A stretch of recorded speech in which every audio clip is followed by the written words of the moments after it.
نوری نەمر بەرجی چوارم نووسینی مامۆستا محەممەد فەتحوڵڵا گولان.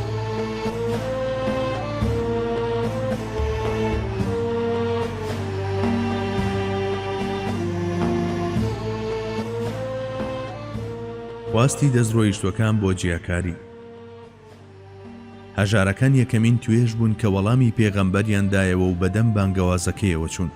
زۆربەیشیان لە چینی لاوان بوون. دەمەندارە سواوەکانیش لە کوفردا بەردەوام ملەجیڕەیان دەکرد ئەگەر چی بە دەرکەوتنی ڕازی يدخلون في دين الله أفواجا پۆل دێنە ئاینی پەروەردگارەوە.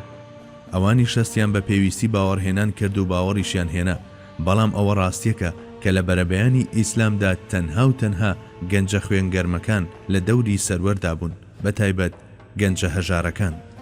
هەندێک لە بتپەرستە خۆ بە زلزانەکانی مەکە ئەم ڕەوشەیان هیچ بەدڵ نەبوو.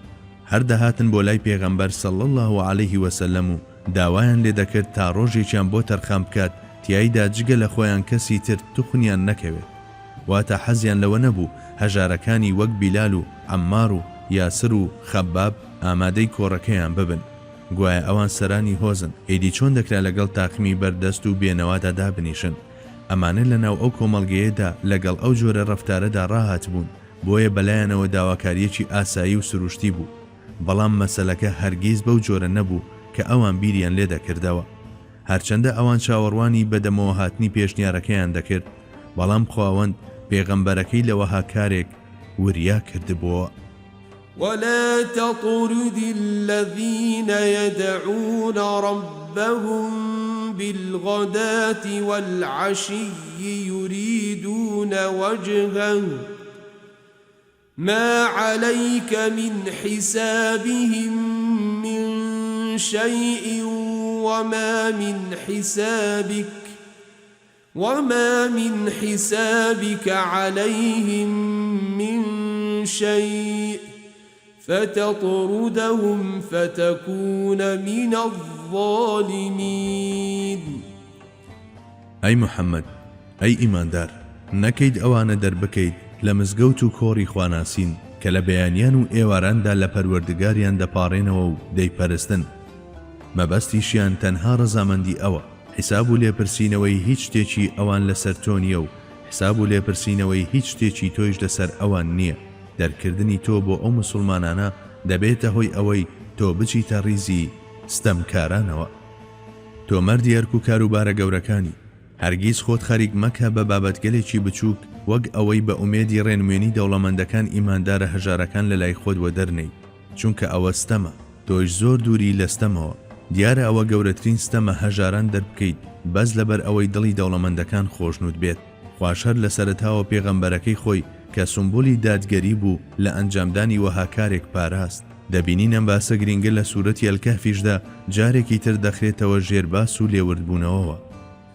واصبر نفسك مع الذين يدعون ربهم بالغداة والعشي يريدون وجهه ولا تعد عيناك عنهم تريد زينة الحياة الدنيا ولا تطع من أغفلنا قلبه عن ذكرنا واتبع هواه وكان أمره فرطا. ئارام بگرە و خۆت ڕابگرە لەگەڵ ئەو کەسانەدا کە خواپەرستی دەکەن و یادی پەروەردگاریان وێردی سەرزاریانە لە بەرەبەیان و دەمە و ئێواراندا. مەبەستیانە و دەیانەوێ کە ئەو زاتە لە خۆیان ڕازی بکەن. ڕوو لەوان وەرمەجێڕە و ڕوومەکە دنیا پەرستان و دەوڵەمەندان لە کاتێکدا تۆ زینەت و ڕازاوایی ژیانی دنیات بوێت و بەگوێ ئەو جۆرە کەسە مەکە کە دڵیمان غافڵ کردووە لە یادی خۆمان بەهۆی دنیا پەرستیەوە شوێنی ئارەزووی خۆی کەوتووە و هەرچی کاروباری هەیە بێسەر و بنە و لە سنوور دەرچووە.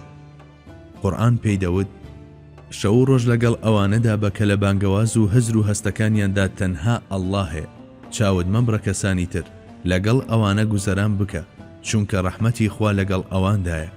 لەوانەیە خوا بە فەزلی ئەوانەوە ڕەحم بە خەڵکی بکات، بە فەزلی عەمار، یاسر، بیلال، عەلی، خەباب یان ئیبن مەسعود. ئەمانە جێڕوانینی میهری خوایین، لەوانەشە بەهۆی ئەوانەوە دەرد و بەڵا هەڵبژیرێت. دەساتۆش لەگەڵیان بە و هاوڵیان بکە. قورئانی پیرۆز لە کاتێکدا ئەوەی دەوت کە تەنها 4-5 کەس لە هەژارەکان بە دەوری پێغەمبەرەوە بوون. وێڕای ئەوەش کەچی گەشتبین و دڵنیا بوون سەبارەت بە ئایندە. بڕوای وابوو ڕۆژێک دێت زۆربەی ئەو یاخی بوو سروشت فیرعەونانە ڕووبکەنە ئیسلام و قورئان و بیکەن بە تاجی سەریە. کەوا بوو لە پایچی ئەو باوەڕدارە هەژارانە لە پێناوی ئەواندا دەربکات کە لە داهاتوودا خۆیان دەهاتن، یاخود چۆن پێغەمبەر ئەوانی لە خۆی دوور خستەوە لە کاتێکدا هەر خۆی لەبارەیانەوە فەرموویەتی بەهەشتا مەزروی ئەم سێ کەسەیە، عەلی و عەمار و سەلمان. بەڵێ لە کاتێکدا هەمووان تا مەزرۆی بەهەشتن، کەچی بەهەشت تا مەزرۆیە بۆ ئەو سێ هاوڵە بەڕێزە.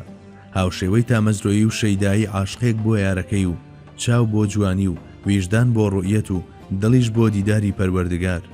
سەرداری پێغەمبەران هەر لە یەکەم هەنگاوی ڕێوە زۆر چاک دەیزانی کە هاوڵە پێشینەکانی واتە ئەو گەنجە هەژار و نەدارانەی لە دەوری بوون، ئەو دەستەیان کە لەسەر ئاستی جیهان گۆڕانکاری دەهێننە ئاراوە، هەموو هەنگاوێکیشی بە گوێرەی ئەمەدەنە.